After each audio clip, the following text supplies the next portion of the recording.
the spring of 1946 and records life in rural Britain. The idea was to capture on film how the countryside was changing as the nation underwent great social and economic change. It was called 24 Square Miles, a record of how people lived, their work, homes, education and entertainment. The film's makers, the Central Office of Information, decided to focus on an area of 24 square miles in North Oxfordshire and chose the broadcaster John Arlott as narrator. There is nothing very outstanding or individual about this area. It is typical of the countryside, where things change slowly. And today, little has changed at the farm that featured in the original film, Mead Farm in Barford St John in North Oxfordshire. In 1946, when the 24 Square Miles crew were filming, it was run by Albert Walgrove. The methods he used then had altered little over the years, but he was aware change was in the air. It needs a bit of money to modernize a place like this. I've a good yard down here by the house, roomy, with enough buildings for all I need. Breeding for beef as I do, milk production is only a sideline.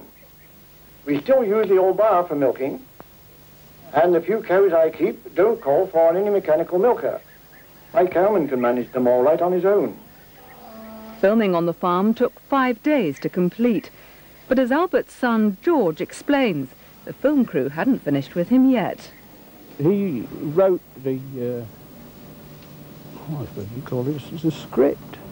And then he went to London and it was recorded there, and that's as far as I got. But he was rather worried because you will have noticed that he was more or less a, but he was a big smoker.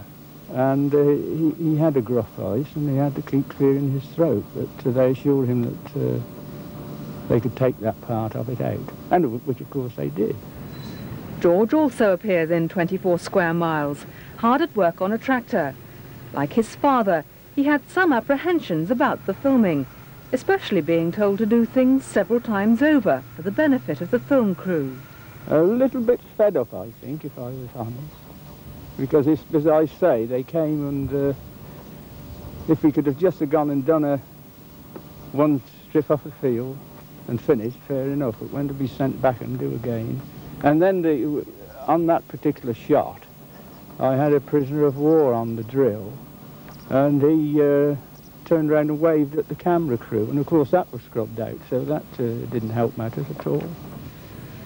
The POW, a German called Adolf, managed to restrain himself from waving in the end, and the film crew did get their shot. Today, George is still going strong, giving his son Robin a helping hand with the ploughing. And much of the farm is unchanged too. The old yard near the farmhouse is still there. And the old barn covered with its First World War tin roof. 9 miles west of Mead Farm lies the village of Hook Norton. Its tiny independent brewery also appears in 24 Square Miles. The Clark family have been brewing beer here for the past 140 years. Bill Clark was in charge in 1946. He made beer the same way as his grandfather had. And today it's brewed just the same way. Bill Clark's son David literally following in his father's footsteps.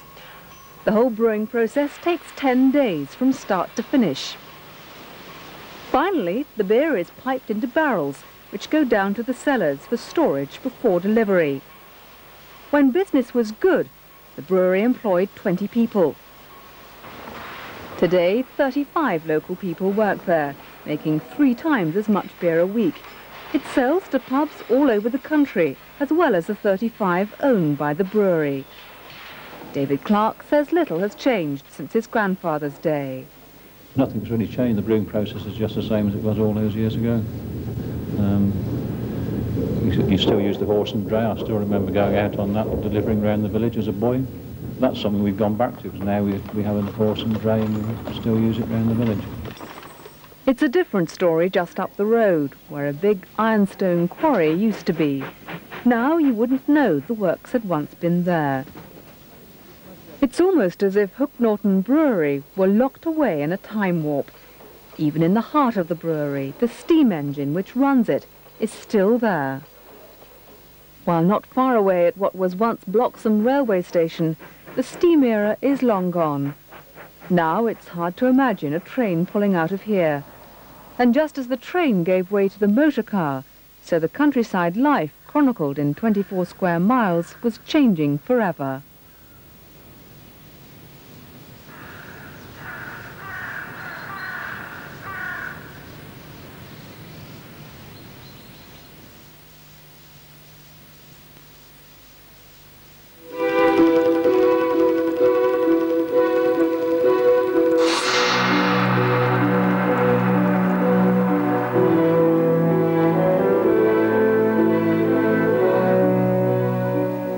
Cottages are typical of the homes in the 40s documentary. They were dotted throughout the 19 villages in the 24 square mile area. The idea of the film, made by the Central Office of Information, was to paint a picture of the daily life of people in the countryside and the problems they faced.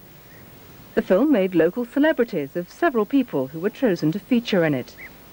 One of them was a housewife, Louis Harper, who lived in the village of South Newington.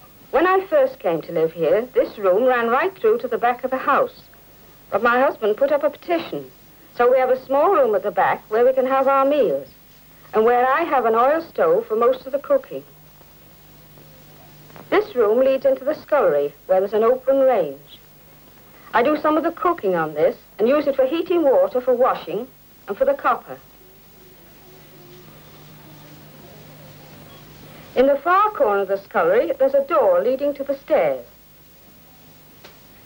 They go straight up into one of the bedrooms. The bedrooms have small windows level with the floor and no ceilings. They're open right up to the timbers of the roof, and it's no end of a job trying to keep the place clean. For years after, Louis Harper continued to struggle to keep it clean. It wasn't until 1974 that the house was modernised and ceilings put in. But her daughter Edna remembers her mother's constant battle to keep the bedrooms in order. Mother for many years had difficulty in getting them clean. She had ladders and broomsticks and poles under the broomsticks, which she had to climb up the ladders and try to get to the top of the roof of the beams to get the cobwebs and everything down. Few homes in the area filmed had electricity. They relied on gas lamps for light or candles. The candlestick to light the way to the old outside privy at Exeter Cottage is still upstairs. Louis's granddaughter has less than fond memories of nighttime visits. I think the worst thing I used to remember was the outside loo, because you used to have to, if you wanted to go to the toilet in the evening or night time, get your lantern out and up you go and sit there with all the cobwebs and all the strange shadows. The cottage still looks very much the same from the outside, but inside it's greatly changed. The old sitting room and scullery are now one big sitting room. And the old kitchen next door is now a hallway come dining room. Only a few villages had piped water in their homes.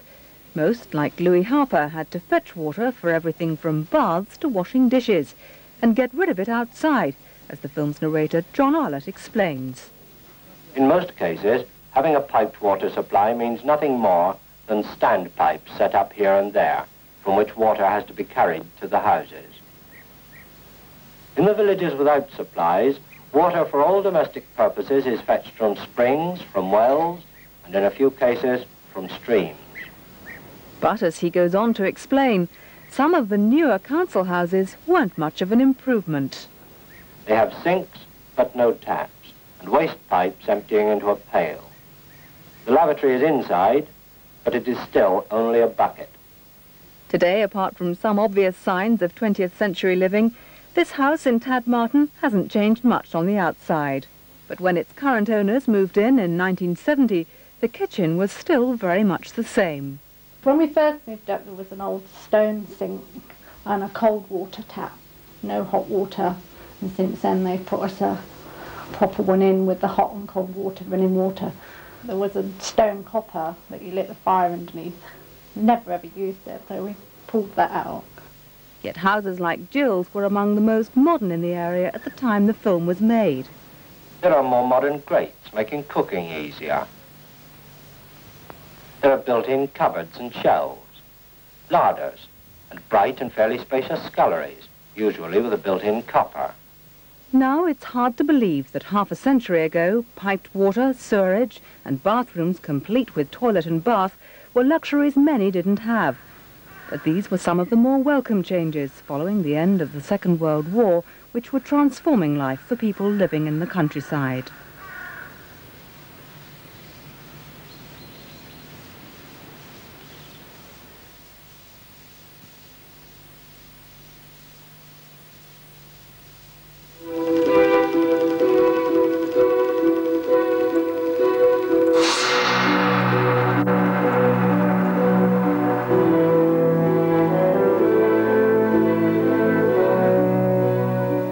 A game of darts at the local pub, just as much a favourite way to relax at the end of the day 50 years ago as it is now. The only big difference is that all the men are wearing hats and the complete absence of women in the pub. Perhaps they were all at this well-attended WI meeting, where not only hats, but coats and fur stoles seem to have been the thing to wear. These scenes are a record of the way people living in the countryside enjoyed themselves in their leisure time in 1946. They were filmed for a documentary, 24 Square Miles, shot in an area that size in North Oxfordshire. It was made by the Central Office of Information as a record of country life. For many young people, one of the best ways to socialise was in the Young Farmers Club, which held regular meetings and trips to nearby farms. Today at the Wickham Arms in Sibford Gower, a group of those former young farmers get together for a game of darts and a chat. They all appeared in the film, which is an unusual record of part of their youth, even if there were some apprehensions about the filming. Rita Butler appeared in several scenes on her family's farm. I can remember it was very exciting, people from London coming down, and I can remember them coming on the farm and my father giving his interviews and all the bits that I had to take part in. While everyone agreed the changes in living standards since the film was made were for the better, there was some nostalgia for farming as it was when they were young. It was very hard work, but fun because farmers all helped each other and we all shared the work, you know. Major operations, farmers would come and you'd all do it together, and then you'd go to other farmers and help them, which was really lovely because we were all working together. Now, of course, it's mechanised and there's one man in a tractor and that's it, you know. That sense of solidarity was reflected in the Young Farmers Club get-togethers. Wynne Stewart and her husband Peter are proof that the club was something of a dating agency for its members. The Young Farmers Club movement did, I suppose, become the matrimonial agency for a great many farmers' sons and daughters. Yeah. And, well, it all helped the process. It might have been there all the while, but it certainly speeded it up. Some of the scenes in the film of people at play seem almost comical now because of their seriousness, though harsh lights and cameras could hardly have been conducive to a relaxed atmosphere. Dancing was obviously popular. The film crew covered a YWCA dance, a band dance and folk dancing. A lot of people aren't there anymore. One of the girls on there I used to dance with quite a lot in those days, but yes, it brings back a lot of memories, and the time seems to have just gone quickly. Graham Butler's younger brother Cliff was still at school when 24 Square Miles was made, but was also a member of the Young Farmers Club. I think we thought we were fairly sort of modern people in those days. Looking at the film now, it looks terribly dated, and we didn't realise how primitive conditions were. But in those days, we thought we were quite modern and technologically advanced people, and life was good. We felt sorry for the people that lived in towns. Going into town for entertainment usually meant a dance or the cinema in Banbury. The pictures are long gone here, replaced by the inevitable bingo hall. The marketplace, always somewhere to catch up on the gossip as well as buy groceries, is still there. Many scenes from the film are remarkably unchanged. Bloxham High Street is much the same in 1992 as 46. And further west in the village of Swaycliffe, The scenes of the church and cottages opposite, then and now, are almost interchangeable.